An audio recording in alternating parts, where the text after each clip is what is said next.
माननीय श्री इमरान प्रतापगढ़ी जी 15 मिनट। धन्यवाद सभापति महोदय।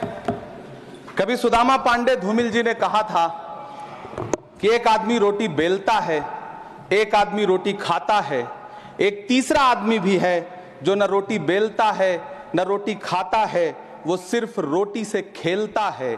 वो तीसरा आदमी कौन है? मेरे देश की संसद मौन है।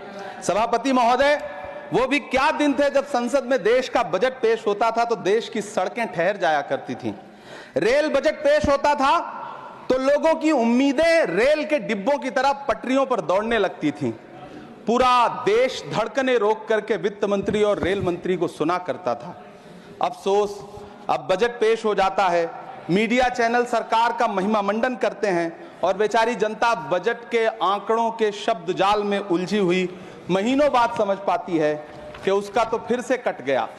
सभापति महोदय, पिछले 2 साल अमृतकालीन बजट पेश किए गए और इस बार एक नई शब्दावली गढ़ी गई है, तुष्टीकरण बनाम संतुष्टीकरण का बजट। सभापति महोदय, सुनने में कितना अलंकारिक लगता है ये शब्द। सोच रहा हूं देश की वित्त मंत्री और प्रधानमंत्री जी से पूछूं कि आखिर किसकी संतुष्टि?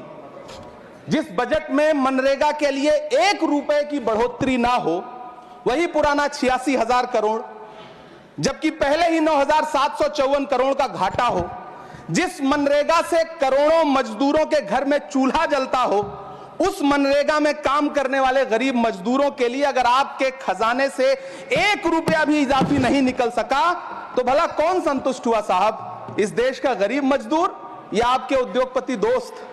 वो जो महाराष्ट्र में लोकसभा और विधानसभा के बीच में 40 लाख मतदाता बढ़ाए गए थे, अरे उन्हीं के लिए मनरेगा का थोड़ा सा बजट बढ़ा देते।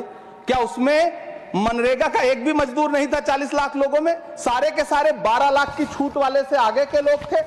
सभापति महोदय, कल जब वित्त मंत्री जी देश की संसद में भाषण दे रही थी तो वहां मुंबई में कोई गरीब इंसान जब अपनी जेब टटोल करके अपनी मोटरसाइकिल में 1 लीटर पेट्रोल भरवा रहा था तो उस पेट्रोल की कीमत थी 103 रुपया प्रति लीटर।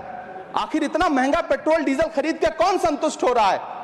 इस देश के गरीब लोग या फिर सरकार के चहेते धन्ना सेठ? सभापति महोदय, वित्त मंत्री जी इस बजट को मध्यम वर्ग को संतुष्ट करने वाला बजट बता रही हैं।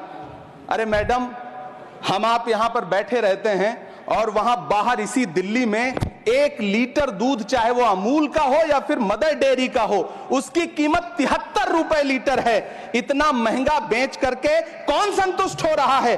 गरीब जनता या आपके धन्ना सेठ दोस्त? सभापति महोदय, इस सरकार का बाजार और महंगाई पर कोई नियंत्रण नहीं रह गया है। चाहे देश में लहसुन 400 रुपए किलो बिक जाए, टमाटर 100 रुपए किलो बिक जाए, प्याज का दाम सुनकर आंखों में आंसू आ जाए, लेकिन वित्त मंत्री महोदया बजट में महंगाई का मां भी नहीं बोलती हैं।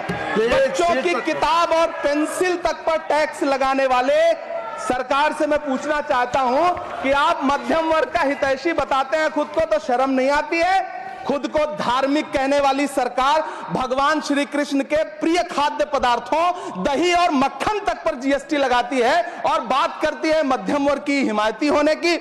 जिंदा रहते हुए जनता से हर चीज पर टैक्स वसूलने वाली यह सरकार कम से कम मरने पर तो लोगों को बख्श देती, लेकिन नहीं, वहां भी लूटना है। अंतिम संस्कार के सामान, अगरबत्ती, धूप बत्ती, केवड़ा जल, चंदन पाउडर, जौ, बताशा, काला तिल, पंचरत्न, कपूर और कफन तक पर टैक्स लेने वाली यह सरकार किस मुंह से खुद को मध्यम वर्ग का हितैषी बताती है? कौन सी संतुष्टि? किसकी संतुष्टि? कदम कदम पर टैक्स देकर लूटने वाली जनता की या फिर जनता से टैक्स वसूल करके धन्ना सेठों का खजाना भरने वाली सरकार की? किसकी संतुष्टि? सभापति